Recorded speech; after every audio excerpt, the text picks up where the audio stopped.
My new version of beef Wellington retains the luxuriousness which made it brilliant in the first place, but gives it a seasonal lift. If you want to really spoil your friends this Christmas, this is the perfect special occasion dish.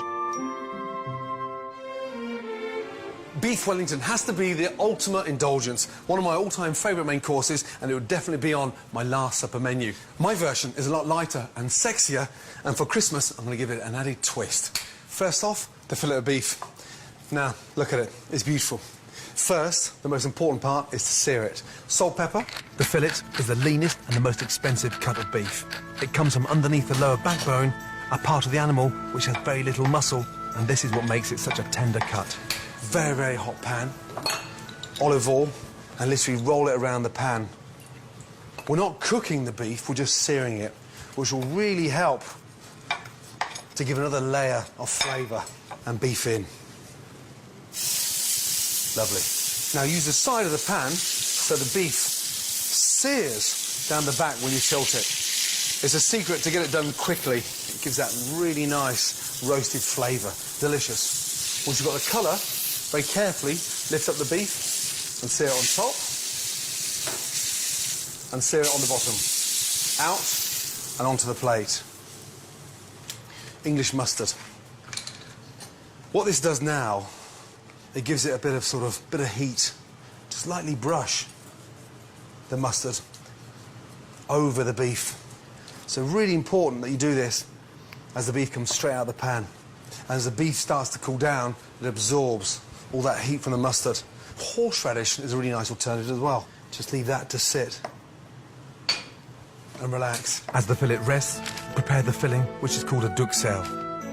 Put 700 grams of chestnut mushrooms into a blender, add a chopped clove of garlic, season with salt and pepper, and blitz.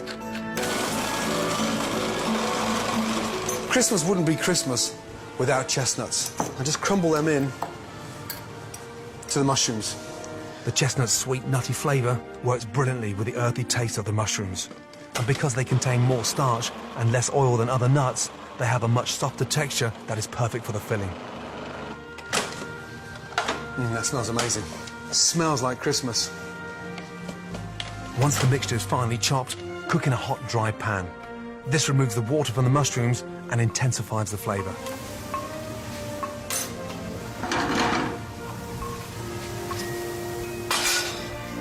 You can see the water coming out instantly. Such an essential stage, really critical to the success of the Wellington, that you dry those mushrooms out and get rid of all that water. Take the mushrooms up even further, some fresh thyme in there, which will make it really nice and light and fragrant. When all the water's been fried off, remove from the pan and leave to cool. Then start assembling the Wellington. Stage 1, wrapping the beef fillet. First of all, these wonderful slices of Parma ham. And look, beautiful. Overlap it and set it there.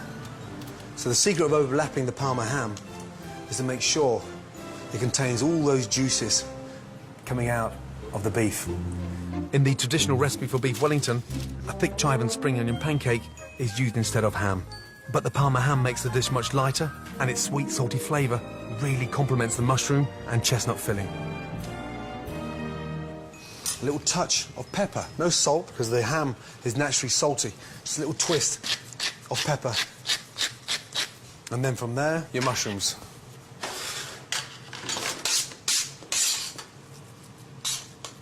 And basically, mushrooms go on. Use the back of the spoon to spread them nice and thinly. Half an inch from the ends. Rumples. No. Hop it. Every time there's meat, out he comes.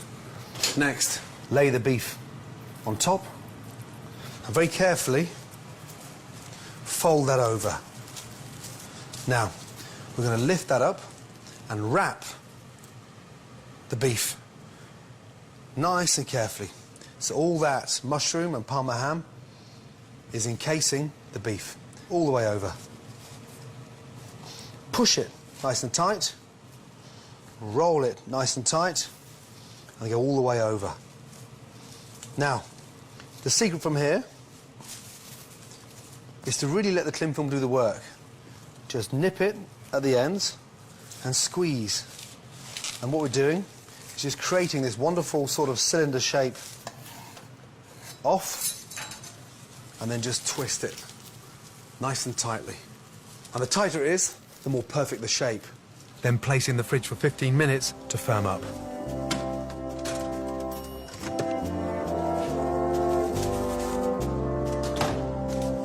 Once it's set, it's ready for the final wrap. A little bit of cling film, puff pastry, beef. Now, very carefully, first roll the puff pastry over the beef until the two edges meet. Then trim off any excess pastry and twist the ends together to ensure the beef is completely sealed in its pastry case. To set that perfectly and get it really nice and firm, to make it really cylinder tight, cling film over and just pull that nice and tight.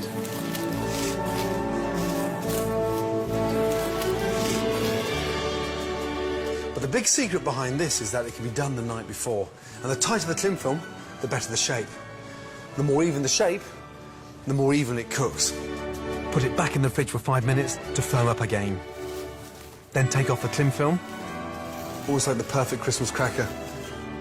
To give the pastry a lovely rich golden brown colour when it bakes, brush it with egg yolk. And then finally, you don't have to do this, but it's a chefy thing, a little bit of decoration. The back of the knife down, and then just twist and mark the pastry. When it comes out of the oven, it's got that wow factor.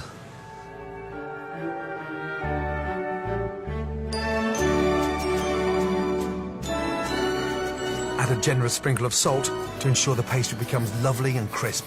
Then bake in an oven at 200 degrees for around 35 minutes, depending on how rare you like your beef. Once out of the oven, it's crucial you let the Wellington rest for at least 10 minutes. This allows the meat to relax and reabsorb its delicious juices, making sure it's tender and succulent. Nice and gently. Hear that pastry, how crisp that is. This is the bit we've been waiting for. Oh, wow. My God. I'm in heaven. And for me, if you want a really nice change to roast turkey, this has to be the ultimate for the table. It smells Christmassy. The chestnuts, the mushrooms, and that nice crisp pastry on the outside. Look at it. I'm ready to die and go to heaven.